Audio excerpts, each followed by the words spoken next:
All right. Hello, everyone. My name is Nicole Dillon, and I am a flower farmer located in Ashland, Virginia. And I am coming to you today from my office because I want to share my screen with you and share you some new updated information that just came out from the USDA.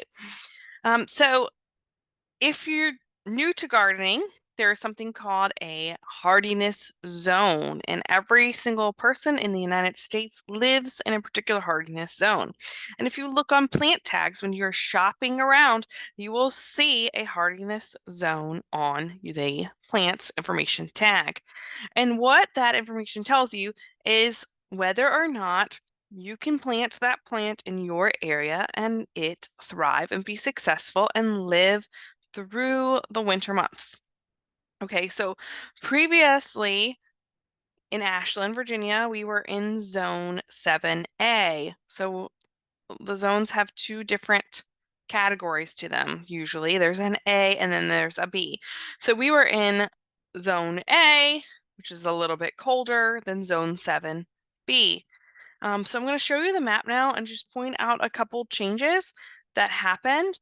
And these happened because of global warming. So now we are in a more warmer zone. So now Ashland, Virginia, and most of the Richmond Tri-Cities area are in zone 7B.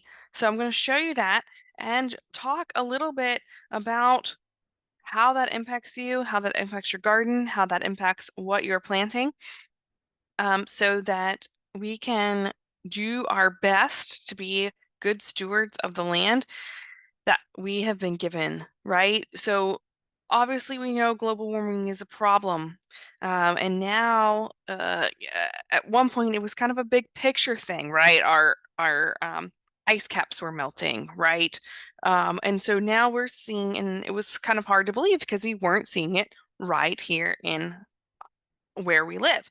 But now that global warming is happening on a larger scale, we now can see the impacts that are happening right here in our back doors. So we have got to work together to change the way that we are taking care of our land. And what that means is minimizing lawn space. Okay, lawns aren't going to go away. Lawns have a purpose.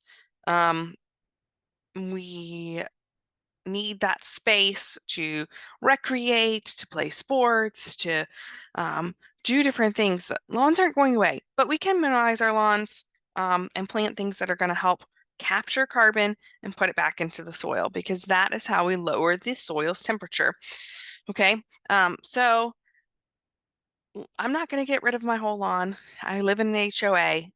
It's probably not going to happen, but I am going to start planting more, creating more islands, creating more um, habitat for the birds and wildlife that we have in our area. So, okay, without further ado, I am going to share my screen now. I'm going to show you the new map, point out a couple changes, and then I'm going to help you find a solution, help you come up with simple things that are plants that are readily available that will sequester carbon from the environment. So I'm going to share my screen now, pull up that map, and here we go.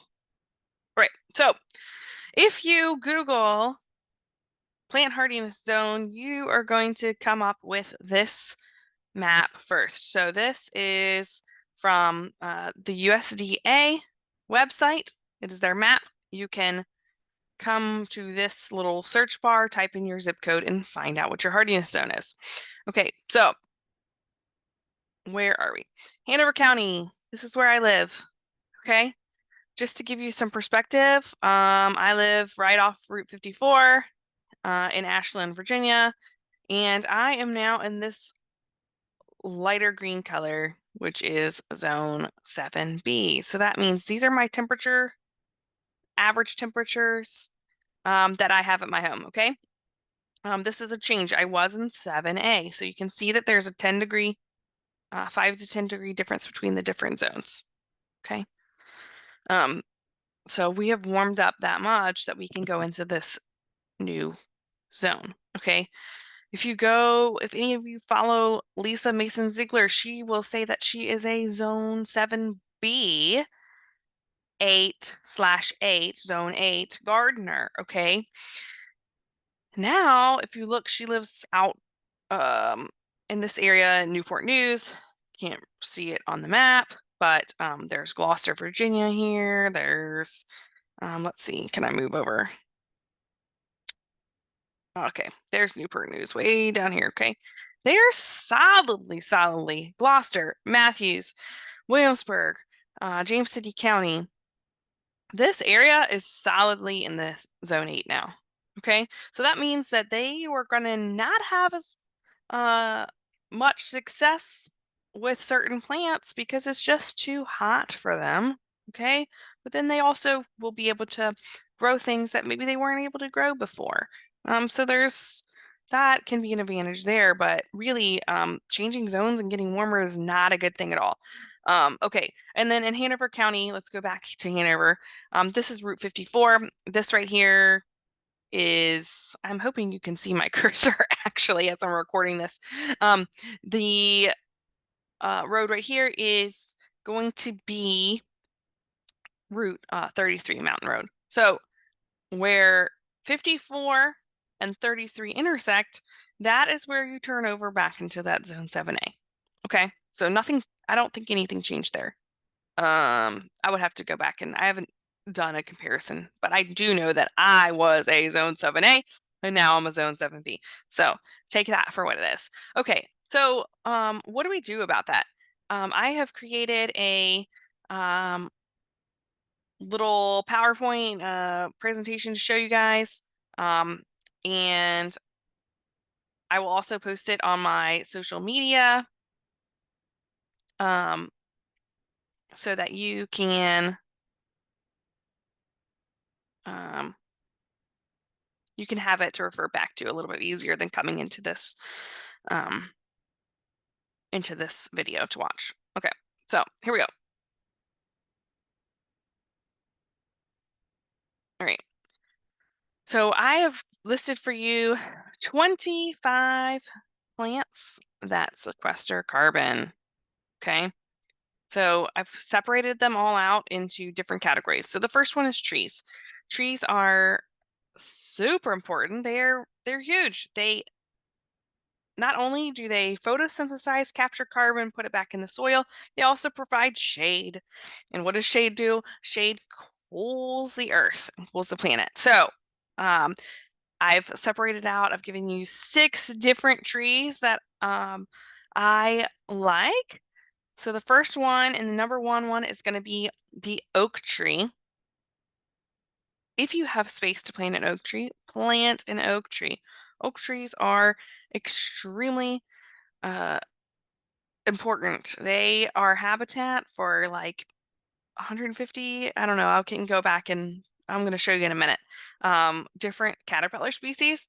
And we know that if we plant plants that host caterpillars, then we were able to feed birds, and then we were able to feed raptors, and then we were able to feed, that food chain is able to continue on right as it is intended to do so. Simply putting out a bird feeder is helpful, but it is not the most helpful thing that you can do for birds. Here's why. Baby birds don't eat seeds, okay? Baby birds eat about 200 caterpillars per day per bird, okay? So we've got to plant plants that host caterpillars so that we can continue having a thriving bird and wildlife in our area, okay?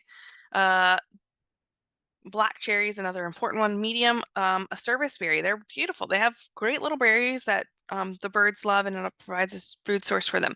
I also included on here for medium the persimmon.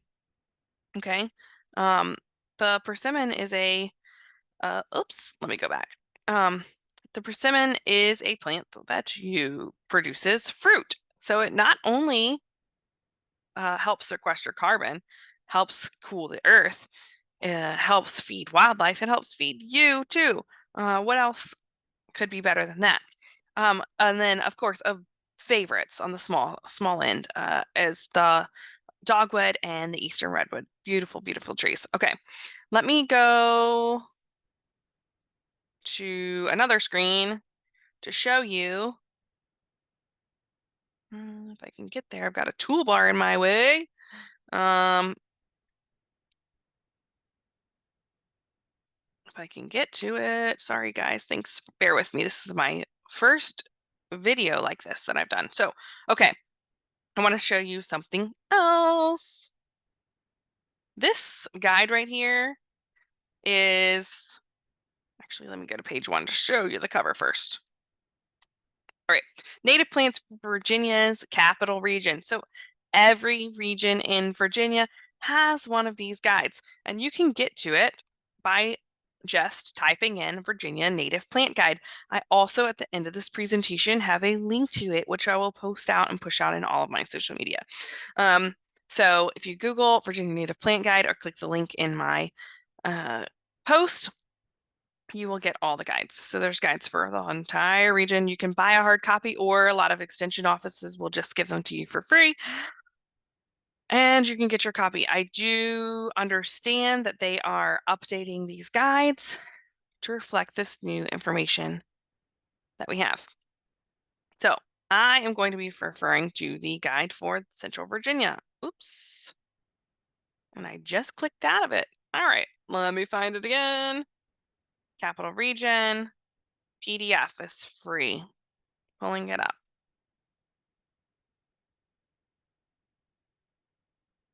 Download the guide, or you can order a copy, or you can go to your extension office and get a copy. Sorry, guys. Bear with me. I accidentally clicked out of it. Okay, so this is what the guide looks like. Let's go to the page I wanted to show you on trees, page 61. Okay, so this is a chart of the importance of trees for butterflies. So it's going to show you the top tree species, or the top supporters of caterpillars in and moths and all of that, and butterflies in for native plants. Huh. Okay, so I was way off. So an oak tree supports 534 different butterfly and moth species. Oak trees are the absolute best thing that you can possibly plant to help the planet, okay? And help our wildlife. And in turn, help yourself. Okay. I also had the black cherry on there. That's 456. And you can see all of the main trees that support support our wildlife and support our caterpillars. Okay. The crabapple, 311. This is also available on Homegrown National Park. If you go to their website, I really like theirs. You can also see like trees by size, so what might fit better on your property. Okay, so back to my presentation. Then we have native grasses. And my favorite native grass is going to be the muley grass, which is pictured here. Look at those beautiful pinkish plumes that it puts out. Absolutely great. Another one that's pretty diverse is going to be the blue stem. The blue stem, there's a little blue stem, there's a big blue stem, there's all kinds of blue stems, and they're all listed in the native plant guide. So I'm going to go back to the native plant guide, and I'm going to take you to page 43. And this talks about grasses and the importance of grasses, and then how to plant natives for habitat. So these are just some tips to think about. Go native, plant native plants as much as you can. I'm not saying that there's not a place for annuals. I plant annuals too, but because they're beautiful and pack a big show punch to make your yard look great. Something that natives don't do as well and that's okay. So just everything's about balance, right? Um, Make sure you're planting a diverse types. So make sure you're hitting all of things. So we're planting something in each of these categories. Okay. The trees, the grasses, the shrubs, the perennials, all of that, the vines. Find places for all of those different kinds of things in your garden. Um, uh, Make sure you're planting flowers of all seasons. Make sure you're being, uh, not cleaning up. Be messy, right? Okay, be a little messy. It's okay not to clean up your plants in the fall. In fact, it's better that you just leave them there and do your spring cleaning instead of your fall cleaning. Okay, it's much better. Don't use chemicals. If you plant native plants, you don't really need to use chemicals. They're going to be naturally adapted to our environment. That means less water, less fertilizer, less chemicals, less pests issues, all of that. So super good stuff. All right. Shrubs. All right. So I put 5 different shrubs here that are my favorites. It's pretty impossible to put every plant that I love, but that's why I've given you this guide to help you make better decisions and find what you like, because gardening is really a personal choice. Something that I like might not be your something that you vibe with, right? I love the podcast, Let's Argue About Plants, because that is what it's about. It's about we all love gardening, but we don't have to love the same thing, and that's okay. Right? But one thing that I do know for sure is that we do need to all band together and focus on planting things that are going to help us and help our planet in the long term. Okay, so some on here, viburnum are great.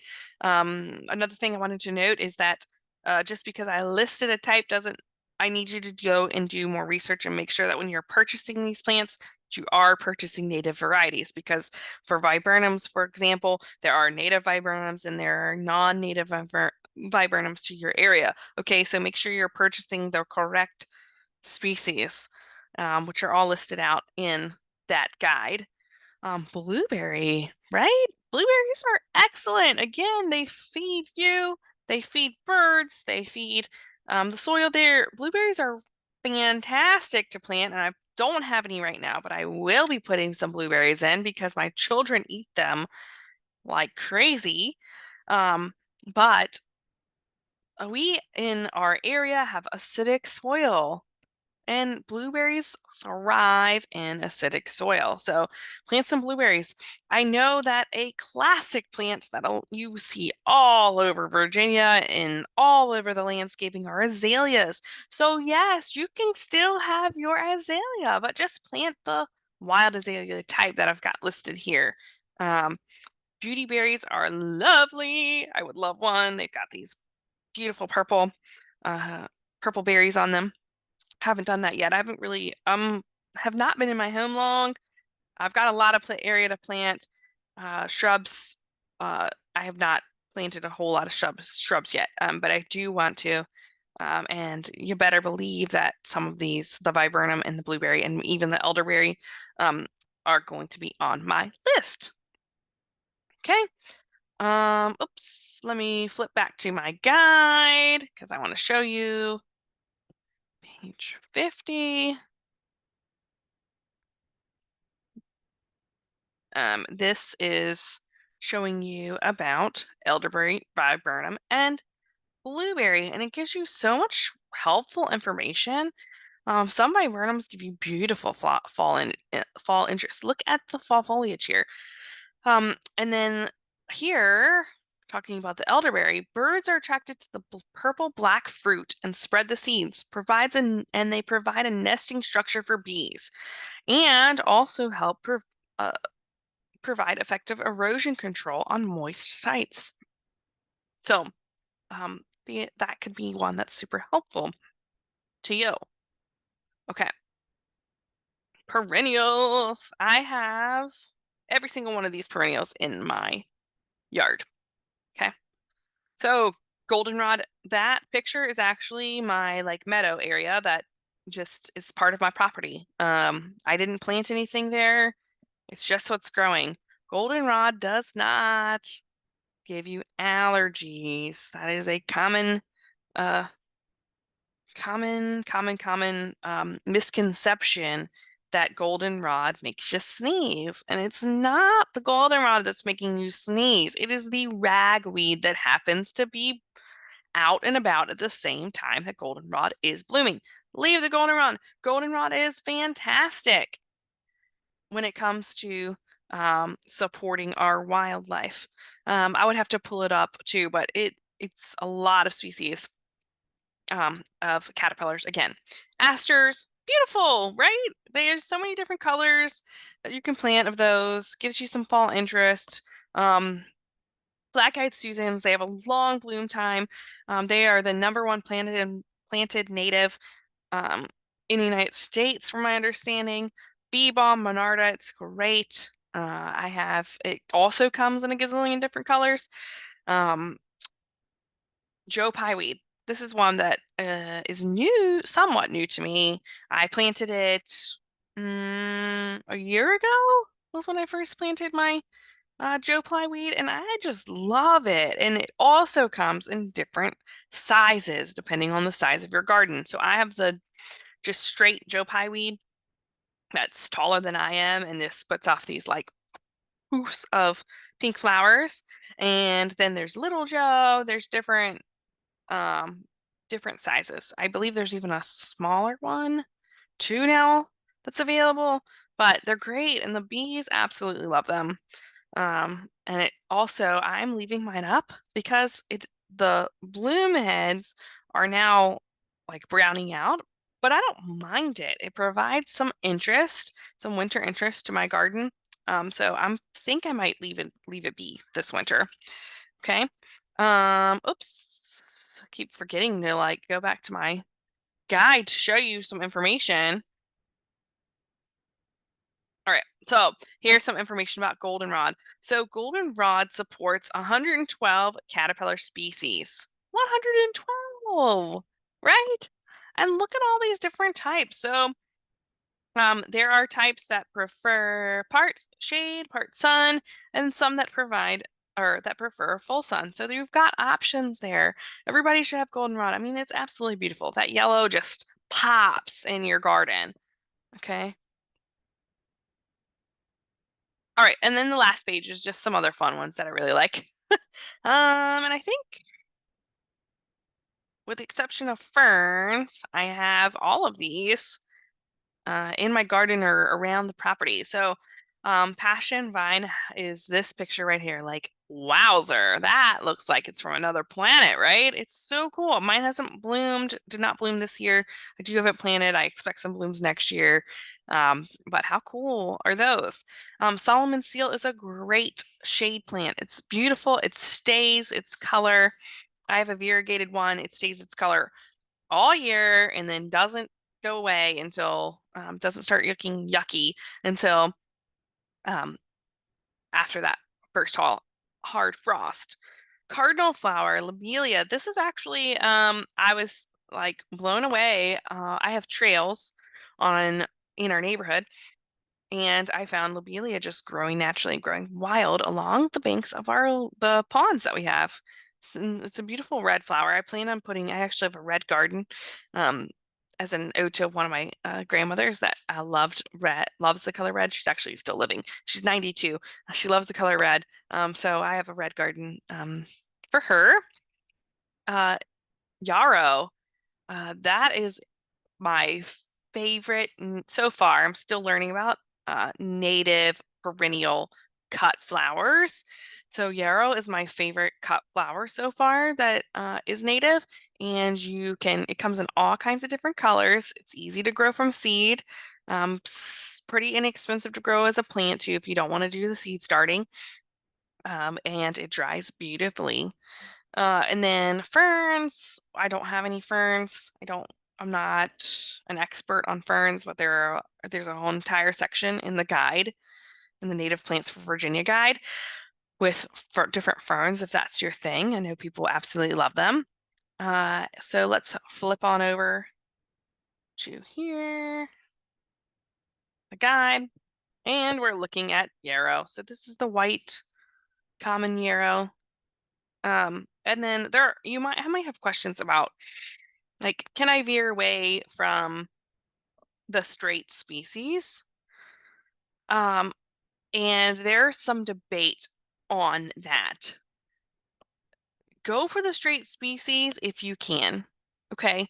But you don't necessarily have to plant the straight species in order to benefit, in order to see those benefits. In fact, Mount Cuba Center is a amazing garden that is a research center, and so they plant different plants and different natives and they track and they do information about which they count, like how many pollinators come and visit things. And they're actually finding out that there are um, certain varietals of plants that are not the straight species that are actually being visited by pollinators more than straight species. So for me, again, this is a personal choice for me.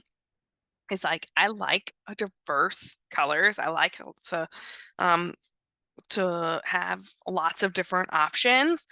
And for me, I think that if you go with, like, this is a white yarrow. If you want a red yarrow like I have out there, like it, it's okay. Like you are still doing a good job by planting that plant.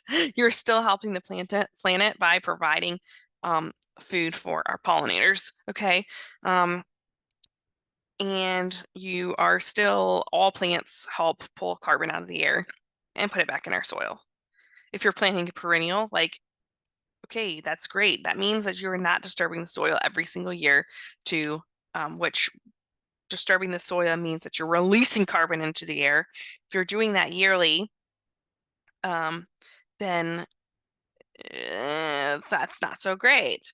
But if you're planting perennials, then that means you're leaving that plant in the ground, you're leaving the soil undisturbed, and um, you are doing a good thing for sequestering carbon, keeping carbon into the ground by not digging. All right. So you have to weigh those pros and cons. I know some people are like straight species, straight species.